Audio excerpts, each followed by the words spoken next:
All right, so I'm gonna get in here and grub along the border of the property to make the spot or an area for the fence line. I'm gonna open it up, clear all this. So I'm gonna save this for Judah to work the machine on. It's getting a little smaller, but at least she's got a little bit to work with. So I'll start grubbing this and then go from there. See how far I get.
Costs so much here in Hawaii. It's going right now, the going rate's about between, it depends how tight they're doing it and you know what kind of walls, but they start at around $15 a face foot and they go up to about 30 and sometimes even higher, but I'd say the average is around 20 bucks a face foot. So, and that's just the face now. So every square foot of face on the, you know, the front, the top, and the back side, all that face, and depends how thick it is too, they'll add more to the cost. But so like a 6 foot long by 4 foot high, you know, you're looking at like 20, you know, I mean, that's like, it's gonna cost you close to almost $1,000 for that. I mean, just a little tiny ass wall. So I mean, it's expensive to do rock wall work here. So I mean, this will I'll just do myself. I mean, probably just have Judah help me out. Probably gonna just dry stack a lot of them.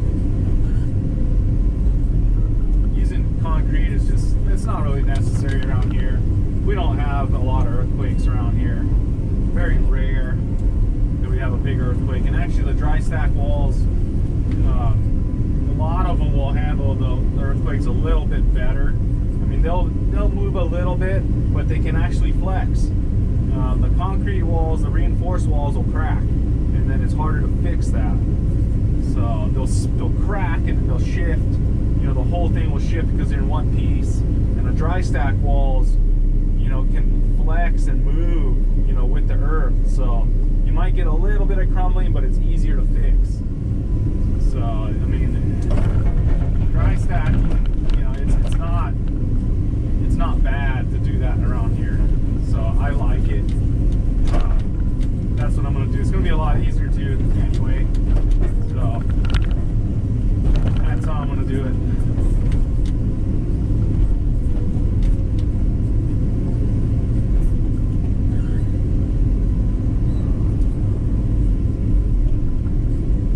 Different process to dry stacking. I mean, you got to run them long instead of, you know, having the face. With the other way you can get faces a lot, you know, you can run them tall and it doesn't have to be deep into the wall because you're using concrete. But the dry dry stack, you just run them long, run them deep into the wall. And that's basically the biggest difference in dry stacking, is just running them deep into the wall. So it's not a big process. It just takes a little bit longer because you get less space, but that's fine. I mean, it's not a big deal. Well, a little bit longer to do the face, but overall, it's a lot less time consuming because you're not dealing with concrete. Dealing with the concrete's a bitch, man. I mean, it's not fun. So dry stacking is, I like it. I mean, it's nice. It feels more natural, you know, like you're building something natural, like they did for thousands of years. You know, they didn't have concrete. So, I mean, they had, you know, some people had some type of concrete type of material they were using, but most of the walls are dry stack, you know, from a long time ago. So I like that. You know, it's more of a natural look to it, and it's just more rewarding doing it, dry stacking it. So I don't know, that'll be a fun project to do.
it, and you know, you get ahead of a break and enjoy my life a lot more and enjoy this property more. It'll be set up nice and big projects will be done, and it's going to be awesome. So that's the goal here, is to kind of get ahead and before I have kids, and I don't have kids yet, so hopefully soon. We'll see how it goes. I'm working on it.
So I'm done for today, just letting her cool down.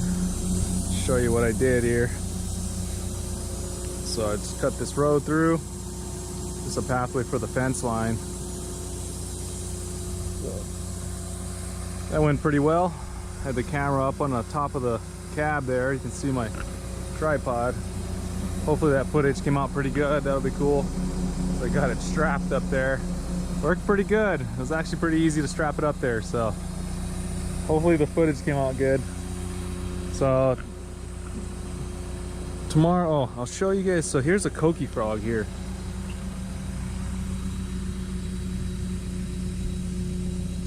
See it? So that's a coqui frog. Those are bad. I mean, they make a bunch of noise. Kill that bastard. Alright. Anyway, they're invasive. They came from Puerto Rico. Trying to get rid of them up here, but they're all over. So tomorrow I got to clear the rest of this here, going up to the top corner. So I'm just going to come along here and just toss it and pack this in and try to shape this a little bit better so I can have an easier time covering it. But damn, this pile's huge. I mean, it's like, I'd say it's at least 15 feet high, and it's probably 20-25 feet wide and about 50 feet long. I mean, it's big. So I'm gonna just move all this and clean it all up and pack it all in there and make a pathway up here tomorrow, and then I'll be able to run my irrigation and kind of prep it for the fence line. So be a little walk around what I did. So again, I'm leaving this section for Judah to work. It's getting smaller, but still enough for him to get used to the machine. But so this will come out good. I just got to go through again, and I'll run the track right on the edge. I just got to figure out exactly where the fence line is going to go. So I'll run a string and then pack that edge a little bit better and make sure it's pretty flat. It doesn't have to be perfect, but flat enough to where I'm not going to have holes in the bottom.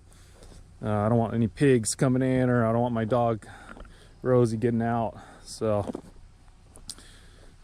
this turned out pretty good. So I went all the way down to about there, and I got to work my way down eventually and clean it up again on one final time before we start doing the fencing. But for now, this is what I'm focusing on, because I got to get the irrigation line up here to get some grass seed down this weekend. So hopefully I'll be doing that tomorrow and clean that up, clean up the middle there. There's some rocks in the middle up in that open area, and then I can smooth it out with my box grader and throw some grass seed down, get the irrigation set up, and be ready to go. I mean, it's gonna be nice to have an area that's done completely, and I don't have to touch it again other than planting tea. So my first tea field is going to go in there in this open area here,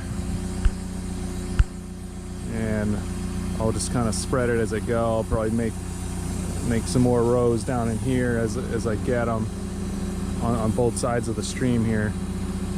But for now, it's just going to be up in there. That's all I got right now is enough to put in that area, so we'll spread it as we go. Alright, so it went pretty well today. So weather held, didn't rain. Still overcast right now.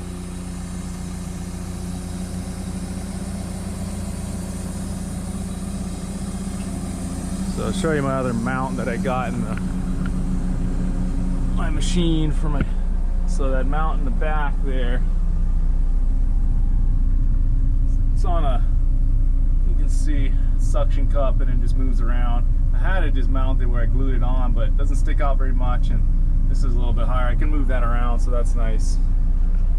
So then I got this mount here. It works pretty good. But yeah, got that mounted on the top.